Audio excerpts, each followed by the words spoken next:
Assalamualaikum warahmatullahi wabarakatuh. Kasus gizi buruk masih terus ditemukan di Provinsi Papua dan di provinsi lainnya di Indonesia. Kali ini ratusan anak dan bayi di Kabupaten Asmat yang menjadi korban.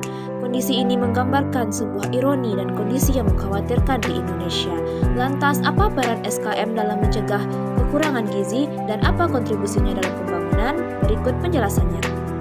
Halo, perkenalkan nama saya Regina Wiji Utami. Pada kali ini saya diampu oleh Ibu dosen Dr. Helmizar, SKM and Biomed. Nah, saya akan membahas apa sih peran SKM dalam mencegah masalah kekurangan gizi dan kontribusinya dalam pembangunan. Sebelum itu, kita harus mengetahui dahulu apa itu SKM. Seperti yang kita ketahui, SKM adalah sarjana kesehatan masyarakat. Selanjutnya, apa itu gizi? Gizi adalah substansi organik yang dibutuhkan organisme untuk fungsi normal dari sistem tubuh, pertumbuhan, hingga pemeliharaan kesehatannya.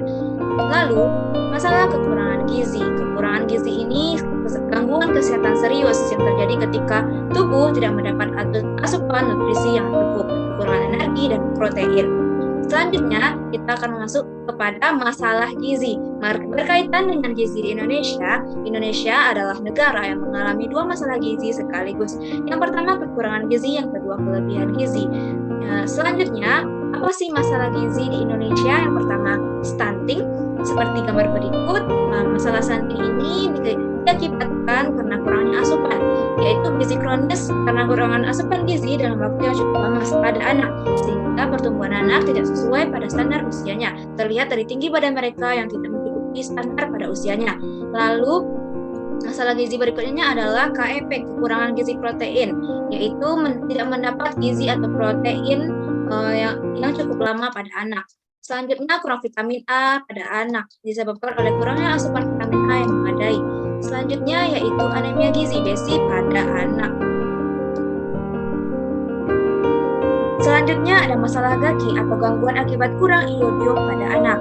Selanjutnya yaitu kita akan membahas apa sih peran SKM dalam mencegah masalah kekurangan gizi, yaitu terlihat sekali pada program Gerakan Penyelamat 1000 Hari Pertama Kehidupan. Gerakan ini menjadi salah satu upaya penurunan masalah kekurangan gizi. Selanjutnya, 1000 HPK ini adalah periode yang diawali sejak masa konsepsi hingga usia anak berusia 2 tahun.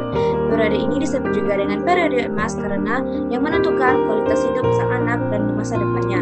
Selanjutnya yaitu jika seorang tenaga kesehatan masyarakat mampu menyukseskan program 1000 HPK ini, maka akan terlahir generasi penerus yang sehat dan cerdas di masa yang akan datang.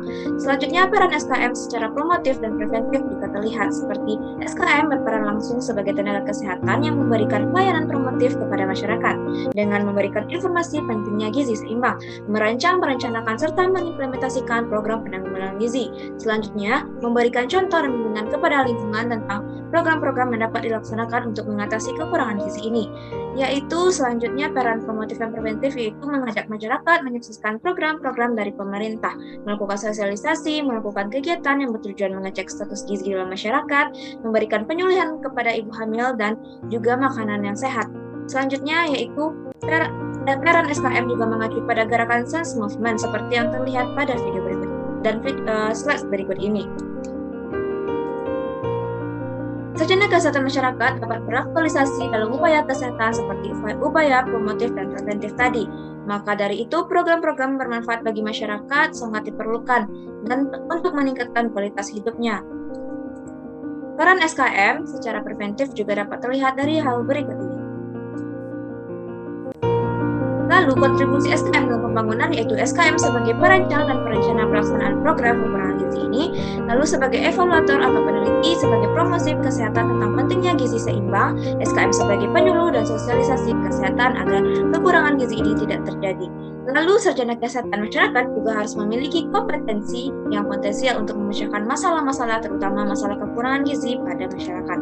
Sehingga sedikit dari ulasan tersebut, kontribusi SKM di dalam pembangunan kesehatan di negara ini dapat diwujudkan dengan menjadikan pekerjaannya sebagai tenaga kesehatan masyarakat di bidang pekerjaannya dan mengabdi tentang kesehatan, dan terutama untuk mencegah kekurangan gizi ini. Lalu ada tujuan pembangunan berkelanjutan seperti yang terlihat pada slide berikut ini. Maka dari itu, itulah 17 tujuan SDGs dan begitulah pentingnya peran SKM dalam mengatasi masalah kekurangan gizi dan kontribusinya dalam pembangunan.